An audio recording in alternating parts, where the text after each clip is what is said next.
परेशान करने के लिए कि परेशानी से मुक्त करने के लिए है? किसके लिए है? मुक्त होने। मैं आपको परेशान कर रहा हूं कि परेशानी से मुक्त कर रहा हूं? चुप बैठ गया, मुझे समझ गए मैं, है ना? नहीं, मैं गुरु हूं कि गुंडा हूं? गुरु है। गुरु परेशान करता है कि गुंडा परेशान करता है? कौन परेशान करे? हाँ? गुंडा तो कभी कभार परेशान करता है। गुंडा तो कभी कभार परेशान करता है। गुरु का स्वीकार करने का मतलब होता है कि 24 घंटे परेशान करने वाले से प्यार करना है। अरे मूर्ति की पूजा कराने वाले पुजारी होते हैं, मूर्ति की पूजा करने वाले पुजारी होते हैं, मूर्ति को चढ़ावा चढ़ाने वाले भगत होते हैं, लेकिन मूर्ति का निर्माण करने वाले तो पत्थर को तराशने वाले ही होते हैं। और तराशने के हाथों से नहीं गुजरोगे तो पूजा कभी मिलने वाली। तराशेगा ही गुरु तो, और जो तराशे नहीं वो गुरु है ही नहीं, हो ही नहीं सकता है।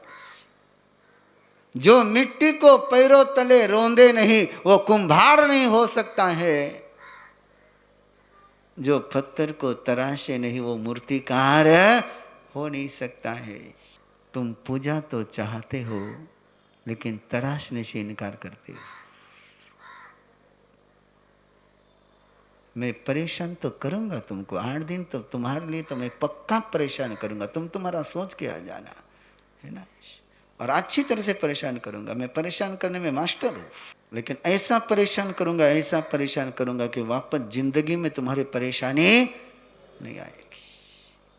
एक बार घड़ा आंख से गुजर जाए, एक बार मिट्टी आंख से गुजर जाए, फिर उस पर कितना ही पानी पड़े, कितना ही पानी पड़े, मिट्टी कीचड़ नहीं बन सकती।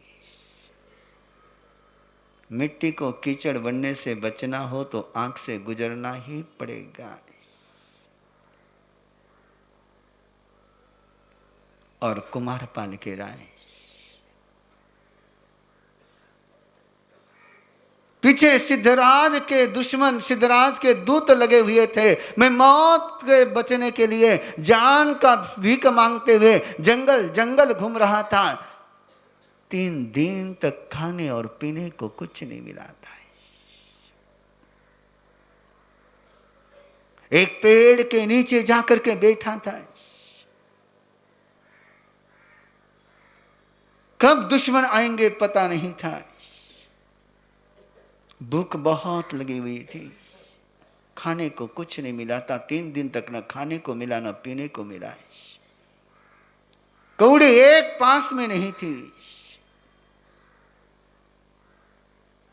और मैंने देखा कि एक चूहा, एक जंगली चूहा बिल से बाहर आया, मुंह में सोने की मोहर लेकर के। मुंडा ने पानी मत छोड़ जो, परेशान परों में आया वो।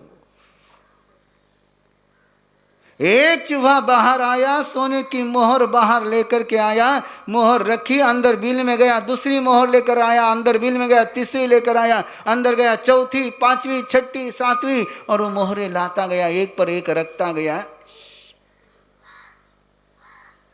और जब मोहरों का बहुत अच्छा सिंहासन बन गया तो बहुत मस्ती में उस पर बैठ गया।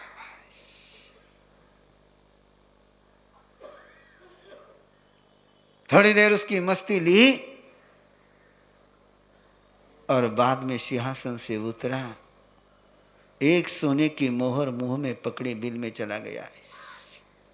वापस आया, दूसरी मोहर लेकर के गया, वापस आया, तीसरी मोहर लेकर के गया।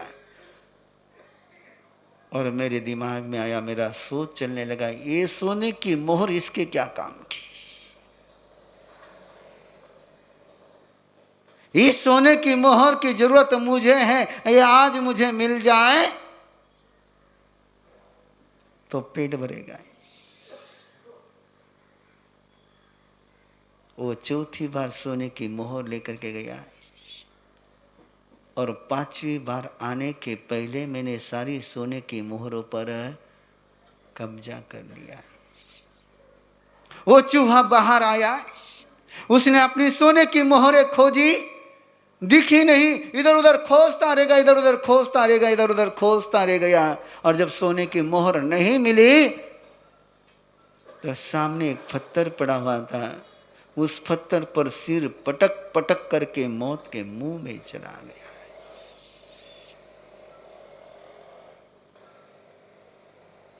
मैं समर्थ था उसकी सोने की मोहरें लौटाने के लिए, लेकिन मैंने उसके मजबूर का नाजायज फायदा उठाया है। वो चूहा अहिगरनी की क्रिया। कौन सी क्रिया? मैं हमारा विषय छोड़ने नहीं कटित गया रो। अपना विषय कौन सा चल रहा है? काई की अहिगरनी की। पिछले जन्म के सेठ की काया छूटी, लेकिन पिछले जन्म का जो सोने की मोहरी थी गाड़ करके रखी हुई, जहां गाड़ करके रखी थी वही चूहा बन करके जन्मा है। जैसा नंदन मणिहार कहां जन्मा? जहां उसकी अधिगरनी किया थी। कौन सी थी? अहिगरनी की क्रिया तय करती है कि कहां जन्म हो सकता है।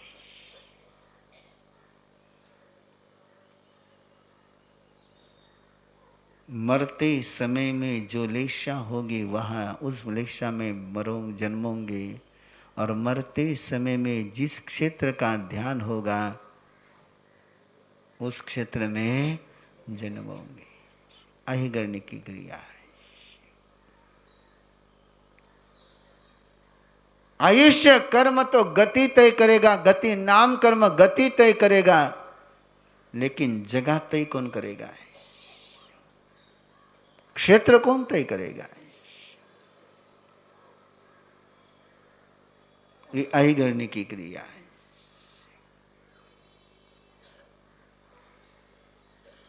जरा संभल जाना है।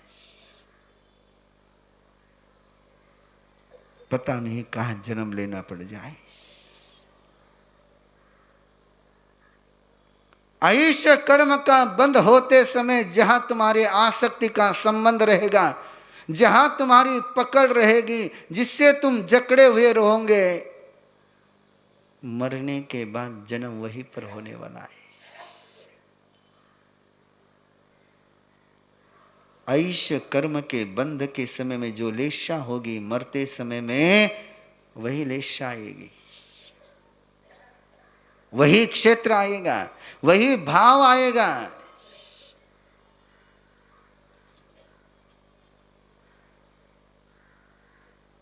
तीर्थंकर नाम कर्म का बंध बांधने के बाद भी जब राजा श्रीनी के आयुष्य पूर्ण होने का समय आया तो लेशा भी वही आई, हत्या भी वही आई कि जिस लेशा में आयुष्य का बंध किया था।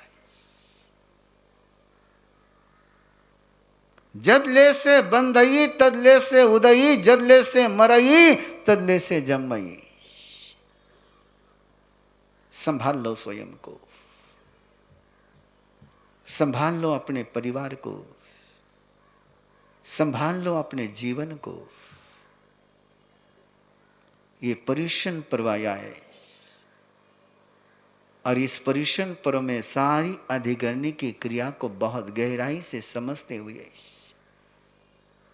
जो जो पाप के अधिकरण जोड़ के रखे, जिन जिन पाप के अधिकरणों की, जिन जिन पाप के साधनों की संयोजना करके रखी है, उनके एक बार बोसरा दो। कम से कम 8 दिन के लिए तो उनसे मुक्त होकर के छह काय की रक्षा करने के लिए जीव दया में आ जाओ, पौषध में आ जाओ। नहीं 24 घंटे की छोड़ सकते तो कम से कम संवर में, रात्रि के संवर में आ जाओ।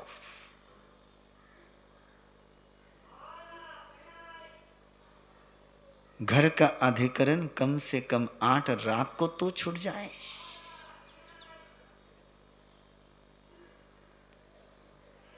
जावत जीव के लिए नहीं छूट सकता तो कम से कम 8 दिन के लिए तो छूट जाए। और भावना भाए कि पर्युषण पर्व में अपने आयुष्य कर्म का बंद हो जाए। त्रिनगर दिल्ली चतुर्मास चल रहा था और उपास के लिए बिल्कुल आतंकवादी की भाषा में बात कर रहा था कि संवत्सरी का उपास कंपलसरी का। इतना टॉर्चर किया, बखान हुआ। और एक आदमी मेरे पास आया, बोले हमारा साहब 340 से टाइप शुगर है और यदि मैंने उपास किया कुछ हो गया तो। मैंने कहा खुशी मना। बोले हमारे साहब, मैंने कहा गारंटी कि तू स्थानक से जाकर के घर पर सुरक्षित पहुंचेगा, गारंटी है क्या? दिल्ली की बात कर रहा हूं, गारंटी है क्या? और कहीं एक्सीडेंट में मौत आएगी तो कहां जाएगा? मैंने कहा। और कहीं पर्युषण पर्व के संवत्सरी का प्रतिगमन करके, आलोचना कर करके, उपवास के बीच तुझे मौत आई तो तू कहां जाएगा?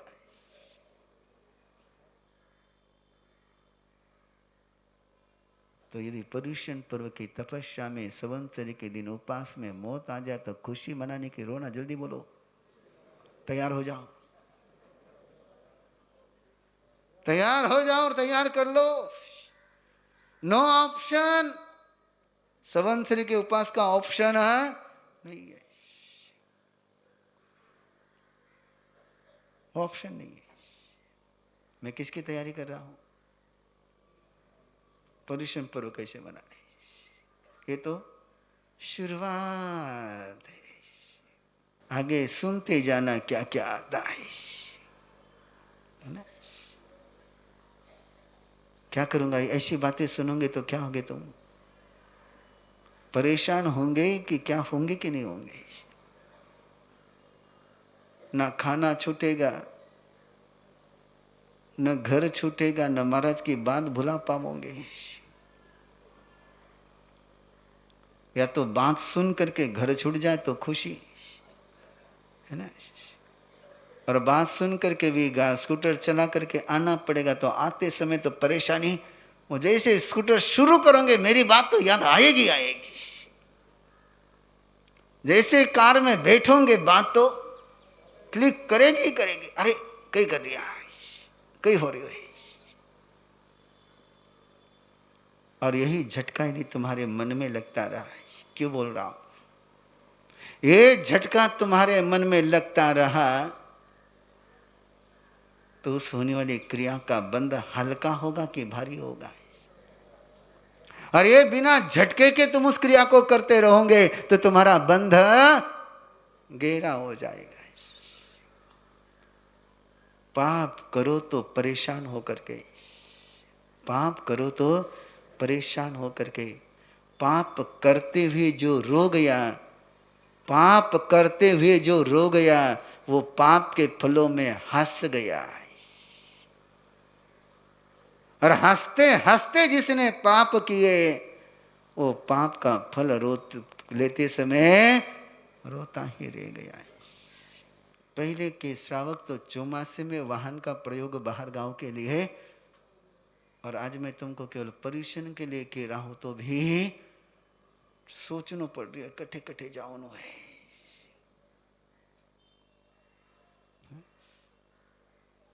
कैसे बनेगा ना? अरे पूरे 12 महीने तुमने आश्रय को दिए, 8 दिन तो संवर को दो। पूरे 12 महीने तुमने आरंभ समारंभ को दिए, 8 दिन तो धर्म को दो। 8 दिन के लिए तो पाप की फैक्ट्री का हड़ताल कराओ।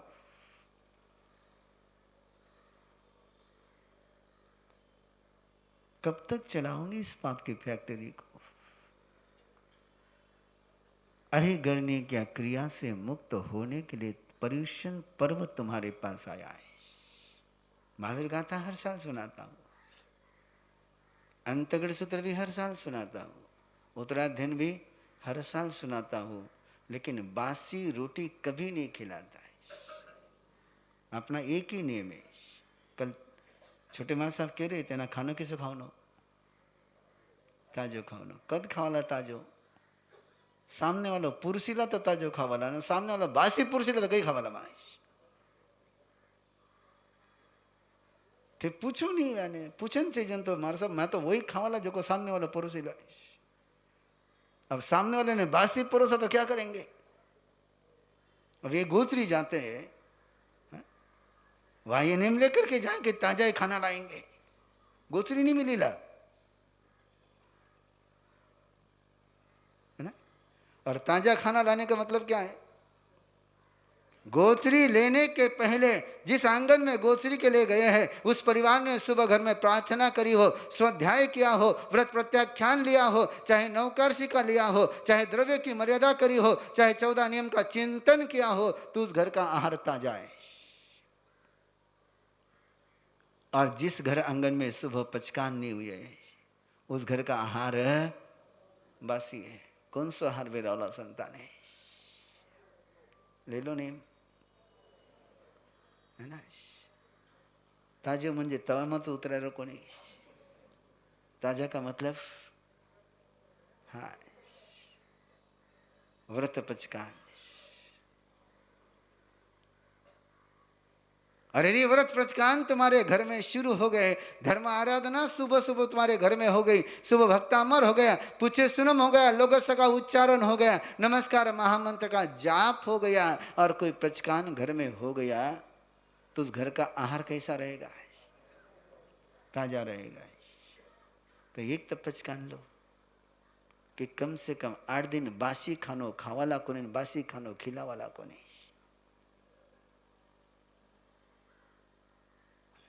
इतना तो पचकान लो, है ना? बैठे बैठे ले लो।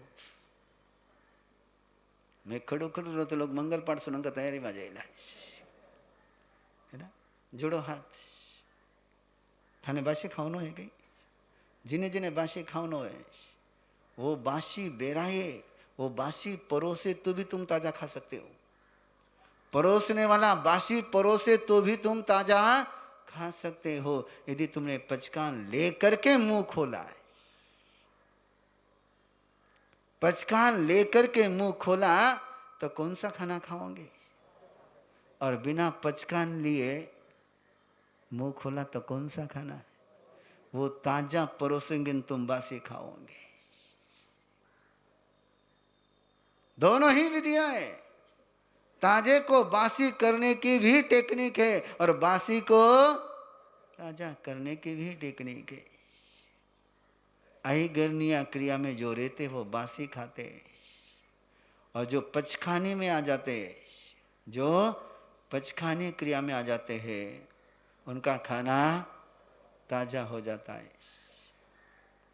ओके, बोलो ना महाराज लारे। हो अरिहंत परमात्मा, हो तीर्थंकर परमात्मा, आपने हमारे तन को, मन को, जीवन को तीर्थ बनाने वाली विधियां प्रदान करी। पर्युषण पर्व के अवसर पर मैं एक विधि को स्वीकार करता हूं, मैं ताजा खाऊंगा, बासी नहीं खाऊंगा। ओके, तसभन्ते परिक्रमामि निंदामि गरिहामि अप्पानम ओशरा।